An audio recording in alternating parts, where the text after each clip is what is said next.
Assalamualaikum warahmatullahi wabarakatuh.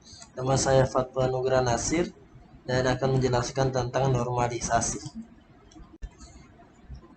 Yang pertama, normalisasi.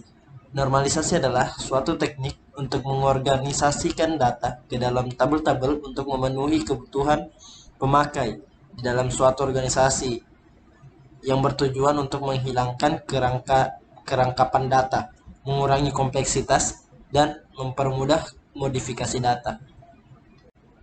Lalu, bagaimana untuk melakukan normalisasi?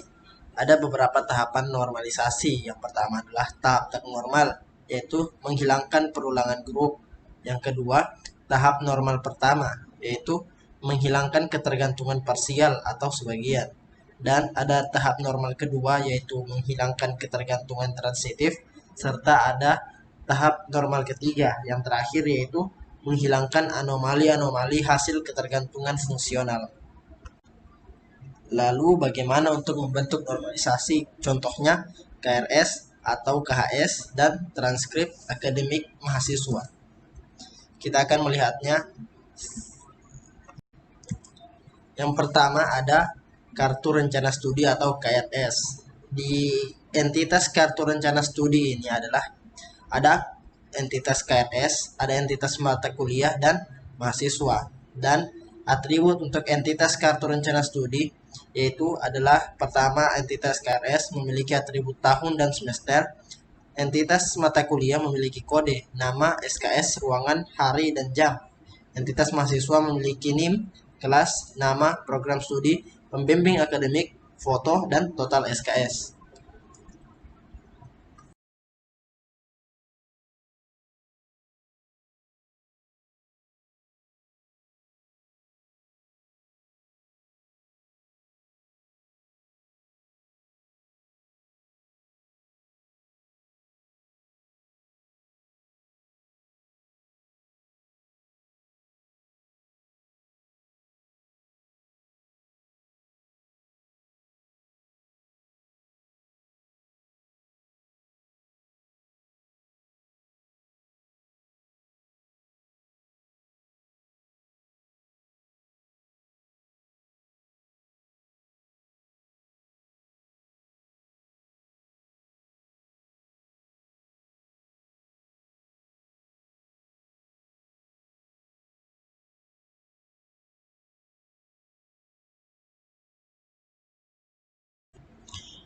Yang pertama itu bentuk tak normal KRS. Ada tabel NIM yang berisi dengan contohnya di sini adalah NIM dari mahasiswa H071191019 dan tabel nama yang berisi Fatwa Nugra Nasir serta ada tabel program studi ilmu komputer pembimbing akademik yaitu Andi Muhammad Amil Siddiq SSI MSI dan foto. Foto di sini nol karena tidak dicantumkan oleh si Fatwa Nugrah selaku usernya. Dan ada tahun tahun print yaitu saat tanggal 1 bulan 10 2020 dan semester yaitu semester awal 2020-2021 dan kode ini adalah kode-kode dari mata kuliah yang diambil dari mahasiswa. Ada 8 mata kuliah dan 8 kode berbeda. Lalu kita masuk ke normalisasi tahap pertama KRS. Untuk tabelnya itu harus diisi semua dan tidak boleh ada yang kosong seperti bentuk tag normal KRS. Di dalam bentuk tag normal KRS tadi ada tabel-tabel yang kosong, tetapi kalau sudah masuk di normalisasi tahap ke-1 KRS maka tabel harus terisi semua walaupun nilainya adalah nol. Seperti pada tabel foto, pada kolom foto kita melihat bahwa nilai-nilai dari kolom foto tersebut adalah nol karena memang tidak boleh terisi kosong tabelnya.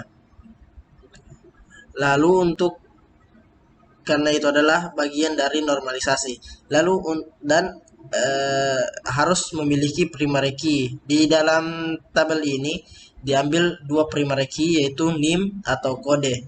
Dan karena ini dijadikan primary key karena kodenya unik dan tidak ada yang sama dari tiap data. Dilihat pada kode, kita tidak akan menemukan kode yang sama dari setiap data. Tidak seperti kolom-kolom yang lain, kita akan melihat ada kemungkinan untuk sama dan kemungkinan clash atau kesalahan dalam pengambilan data atau penginputan data. Lanjut ke normalisasi tahap kedua KRS, yaitu memiliki dua syarat. Yang pertama, harus memenuhi syarat dari normalisasi tahap 1 KRS atau tabel sudah terisi semua. Dan syarat keduanya yaitu harus ada ketergantungan dari tiap-tiap atribut terhadap primary key. Jika kita lihat dari primary key yang pertama ada dim, itu memiliki dasar data atau kode unik yang untuk atribut dari nama, program studi, pembimbing akademik, foto, dan total SKS. Dan ini nama program studi, pembimbing akademik, foto, dan total SKS itu bergantung ke NIM sebagai primary key-nya. Begitu pula atribut kelas, atribut nama mata kuliah, atribut SKS, atribut ruangan, atribut hari dan jam itu bergantung pada kode pada primary key, yaitu kode mata kuliah. Dan dua primary key ini akan menyebabkan tahun dan semester bergantung pada dua primary key ini. Setelah dibuat normalisasi tahap kedua, lanjut ke metode tahap kedua selanjutnya, yaitu pembuatan tabelnya. Yang pertama ada tabel NIM. Yang pertama ada tabel dengan isi kolom NIM, kode, tahun, semester. Kenapa NIM dan kode ini satu kolom? Itu dikarenakan tahun dan semester itu bergantung pada primary key dari NIM dan kode. Dan tabel yang kedua ada tabel info mahasiswa yang memiliki primary key NIM dan atribut-atribut lainnya, yaitu nama, program studi, pembimbing akademik, foto, dan total SKS. Seperti yang kita lihat dari dua tabel itu, semua datanya terisi seperti syarat untuk normalisasi tahap 1 KRS. Begitu pula di tabel 3 yang memiliki primary key, kode, dan atribut yang bergantung, yaitu kelas, nama, SKS, ruangan, hari, dan jam. Ini adalah tabel untuk info mata kuliah yang diambil mahasiswa. Seperti yang kita lihat, tidak ada baris dan kolom yang kosong. Itulah syarat dari normalisasi tahap 1 dan 2. Lanjut ke normalisasi tahap ketiga KRS. Ini sama seperti normalisasi tahap kedua KRS, yaitu setiap atribut bergantung kepada satu primary key dan ada atribut yang bergantung kepada dua primary key. Contohnya di sini adalah tahun dan semester yang bergantung kepada NIM dan kode mata kuliah. Tetapi di normalisasi tahap ketiga KRS ini menjelaskan juga tentang relasi antar atribut. Seperti yang kita lihat pada atribut yang bergantung kepada kode mata kuliah, ada atribut kelas, nama, SKS, ruangan, hari, dan jam. Di sini atribut nama berrelasi kepada atribut kelas. Begitu pula nama juga berrelasi kepada SKS. SKS berrelasi kepada ruangan dan ruangan berrelasi kepada hari juga. Hari juga berrelasi kepada jam. Semua atribut-atribut ini saling berrelasi untuk menjelaskan info dan untuk menjelaskan data dan memberikan informasi. Lalu jika dibuatkan tabel dari normalisasi tahap 3, maka yang menjadi primary key sekarang adalah kelas yang datanya bisa pemrograman web B, matematika lanjut D, aljabar terapan B, dan seterusnya. Dan memiliki atribut-atribut yang bergantung, yaitu nama, SKS, ruangan, hari, dan jam. Itulah tadi dari KRS. Lanjut kita masuk ke entitas kartu hasil studi yang yaitu ada KHS, mata kuliah, entitas mahasiswa. yang atributnya masing-masing adalah, yang pertama, atribut dari entitas KHS adalah hasil mutu, angka mutu, kredit, dan mutu. Lalu entitas mata kuliah memiliki atribut yang pertama kode, nama, itu saja.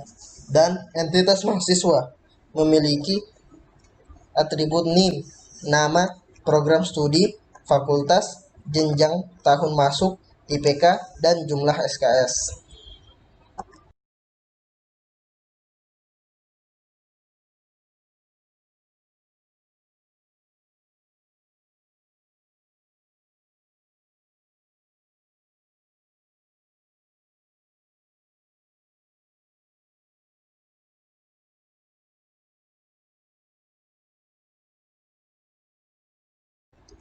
Lalu ada bentuk tag normal KHS.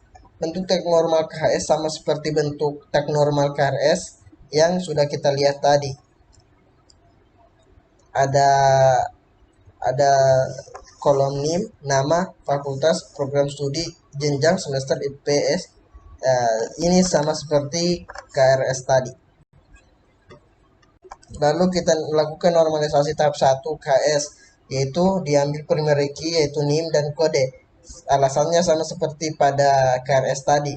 Lalu ada atribut yang lain yaitu nama, fakultas, program studi, jenjang, semester, IPS, jumlah SKS, total mutu. Seperti yang kita lihat, jumlah atribut yang bergantung kepada NIM lebih banyak daripada KRS. Begitu pula pada kode lebih sedikit daripada KRS, yaitu hanya nama, hasil mutu, angka mutu, kualitas, dan mutu. Setelah kita lakukan normalisasi tahap pertama, kita masuk ke normalisasi tahap kedua, yaitu kita mengambil atribut-atribut yang bergantung kepada sebuah primary key. Yang pertama ada atribut nama, program studi, fakultas, jenjang, tahun masuk, IPK, dan jumlah SKS yang bergantung kepada primary key NIM. Dan pada primary key kode hanya tergantung atribut nama. Lalu pada kedua primary key tersebut terdapat atribut hasil mutu yang disingkat HM untuk selanjutnya, angka mutu yang selanjutnya disingkat AM, kredit yang selanjutnya disingkat K, dan mutu yang selanjutnya disingkat M. Semua itu bergantung ke primary key, kode, dan NIM. Lanjut ke tabel dari normalisasi tahap 2, yaitu kita lihat tabel pertama, ada NIM dan kode sebagai primary key, ada hasil mutu, angka mutu, kredit, dan mutu yang bergantung ke primary key dari dua primary key tersebut. Lalu tabel kedua ada kode dan nama. Ada kode sebagai primary key dan nama sebagai atribut yang bergantung ke primary key. Lalu ada tabel dari NIM atau informasi mahasiswa ini, yaitu ada NIM sebagai primary key dan atribut nama, fakultas, program studi, jenjang, semester, IPS, dan jumlah SKS sebagai atribut yang bergantung ke NIM. Lanjut ke normalisasi tahap ketiga. Kita lihat sama seperti pada tabel normalisasi, sama seperti diagram relasi pada normalisasi tahap 3, tahap 2 KS. Namun ini adalah normalisasi tahap ketiga, yaitu menambahkan relasi antara atribut, dan atribut yang yang berelasi di normalisasi tahap 3 KS adalah program studi yang berelasi dengan fakultas serta berelasi dengan jenjang, dan ada atribut hasil mutu yang berelasi dengan angka mutu.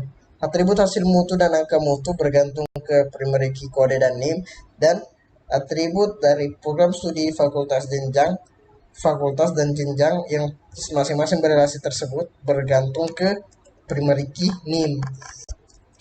Lalu kita masuk ke tabelnya, maka disingkat tabelnya menjadi tabel yang pertama ada hasil mutu dan angka mutu, yaitu hasil mutu sebagai primary key dan angka mutu sebagai atribut yang berelasi dengan hasil mutu, dan ada tabel program studi sebagai primary key yang berrelasi dengan fakultas dan jenjang. Setelah kita masuk setelah kita menyelesaikan normalisasi tahap 3 KS, maka selesailah kita membahas dari KS. Lanjut ke normalisasi untuk transkrip akademik. Transkrip akademik akan memiliki entitas-entitas, yaitu pertama entitas transkrip akademik, yang kedua entitas mata kuliah, dan yang ketiga entitas mahasiswa. Atribut dari entitas-entitas tersebut masing-masing adalah entitas transkrip akademik akan memiliki atribut jumlah SKS dan IPK. Atribut dari entitas mata kuliah adalah kode, nama, hasil mutu, angka mutu, kredit, dan mutu. Lalu entitas mahasiswa akan memiliki atribut NIM, nama, program studi, fakultas, jenjang, dan tahun masuk.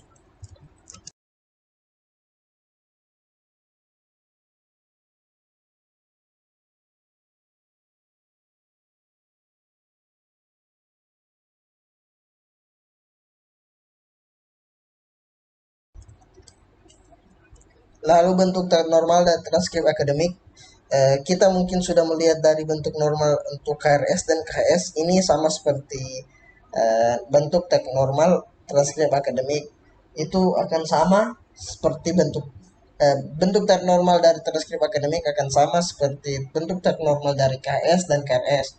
Bisa kita lihat dari tabelnya masih banyak baris-baris yang kosong. Inilah bentuk teks normal. Masih dibolehkan untuk mengosongkan baris dan mengisi data-data yang penting saja. Normalisasi tahap 1 dari transkrip akademik, yaitu kita mengisi semua baris dan semua kolom yang ada, lalu memilih dua primary key. Yang pertama adalah NIM dan kode. Sama seperti normalisasi tahap 1 ya, jadi semua normalisasi tahap 1 itu akan sama, yaitu mengisi semua tabel yang kosong dan mengambil primary key-nya. Masuk ke tahap kedua, yaitu menentukan atribut-atribut yang akan bergantung ke sebuah primary key. Yang pertama, nama, program studi, fakultas, jenjang, tahun masuk, IPK, dan jumlah SKS akan bergantung ke primary key NIM. Dan atribut nama mata kuliah akan bergantung ke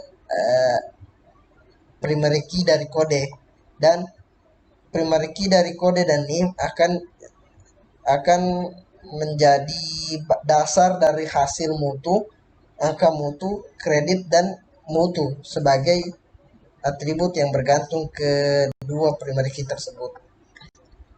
Ketika kita membuat tabelnya akan didapati dua tabel, yaitu primary key kode yang akan berrelasi dengan atribut nama. Begitu pula pada tabel yang kedua, yaitu primary key NIM dan kode yang berrelasi dengan hasil mutu, angka mutu, kredit, dan mutu. Lalu ada tabel selanjutnya, yaitu